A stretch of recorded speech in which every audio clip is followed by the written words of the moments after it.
Good morning, my YouTube viewers. It is Crystal here. I'm just here this morning because I wanted to give you a code review for Kaggle's Playground series, Season 3, Episode 7, for binary classification of machine failures. And what I did was, on this Playground series, I used two different models. One model I used TensorFlow, and another model I used random forest classifier. TensorFlow scored about 1 point more than random forest classifier, but I wanted to go ahead and give you the code review for random forest classifier because I really liked it, and there's something in the random forest classifier that I want to show you. So even though random forest classifier scored 1 point less than TensorFlow, I'm showing you random forest classifier. And it was the binary classification of machine failures, Kaggle's Playground series, Season 3, Episode 17. I created the program using Kaggle's free online Jupyter notebook, and it is stored in my account for Kaggle.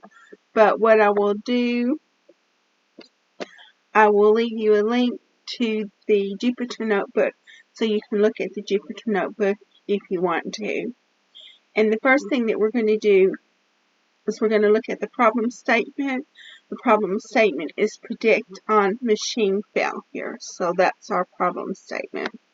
And I don't know that much about machinery, but we'll give this machine learning example a go. So the first thing you want to do after you create your Jupyter notebook is you want to import libraries. So we're going to import NumPy as NP, which is going to create your NumPy array.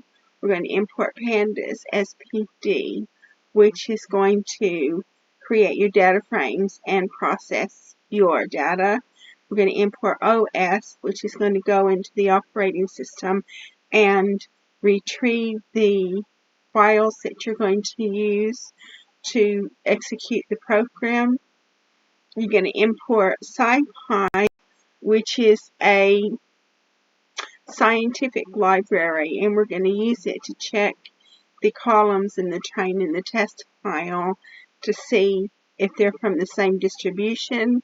We're going to import sklearn, which provides our machine learning functionality. We're going to import TensorFlow. Oh no, we're not importing TensorFlow on this one. And we're going to import matplotlib.pyplot.splt, which visualizes the data, and we're going to import Seaborn as SNS, which visualizes the data statistically. So that's what we're going to be using in this program. So after we've imported the libraries, we're going to use OS to go into the operating system and retrieve the files that we're going to need. And the three files are train, test, and sample submission in CSV format. So after we have our three files, then what we're going to need to do is we're going to use Pandas to read those files and convert them to data frames. And the three data frames that we're going to create are train, test, and submission. So this is your train data frame, and it has in the machine failure data frame, the machine failure column is your target, and everything else just is an independent feature which determines whether the machine's going to fail or not.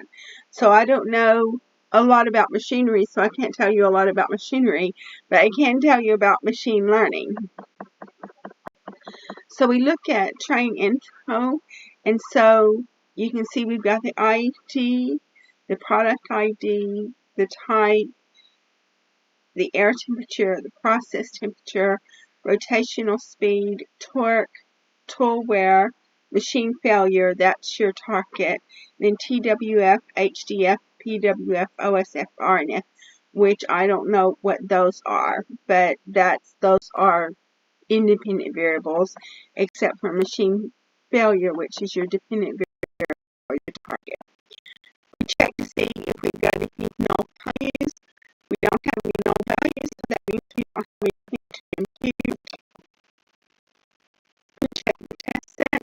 The test set is the same as the train set, except that it doesn't have the machine failure, which is what we're going to have to make predictions on.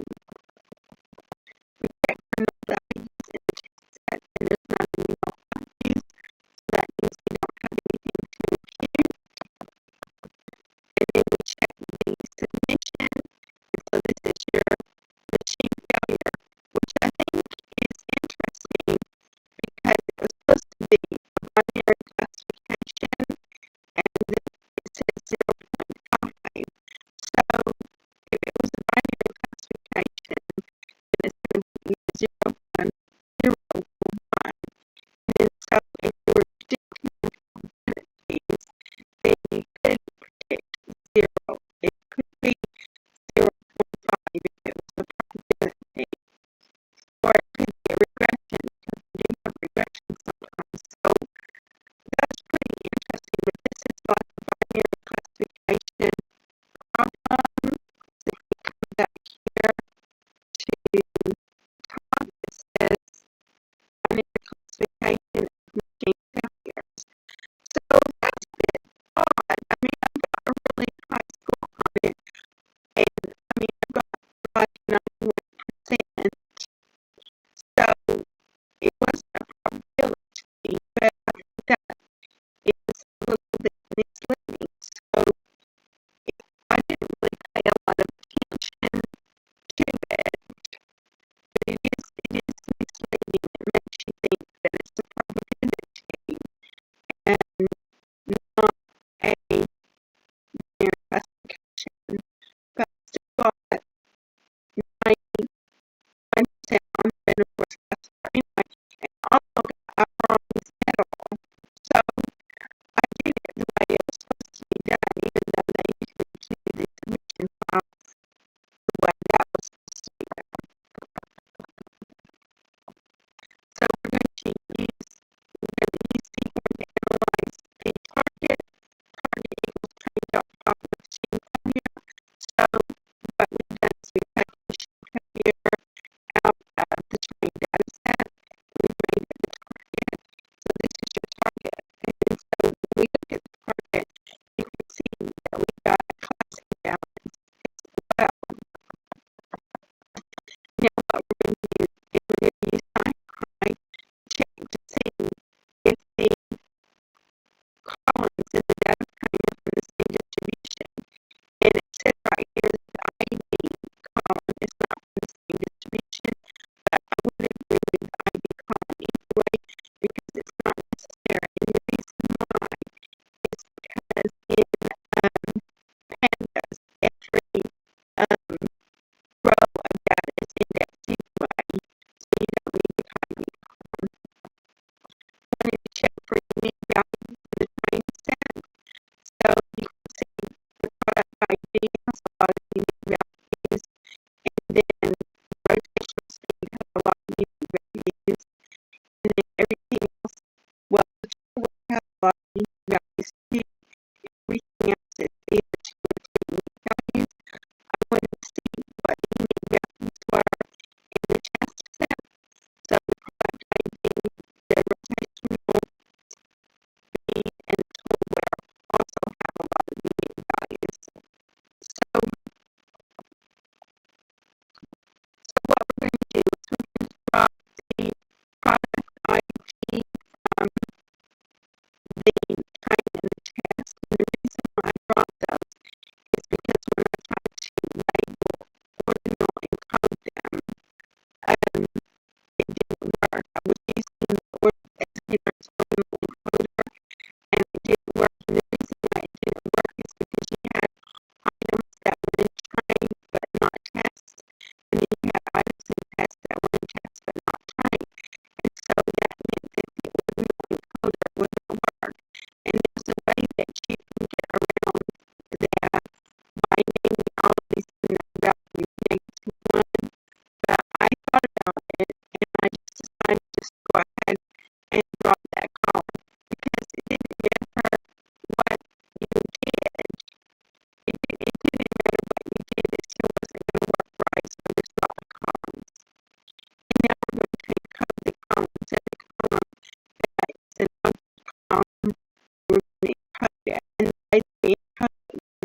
let your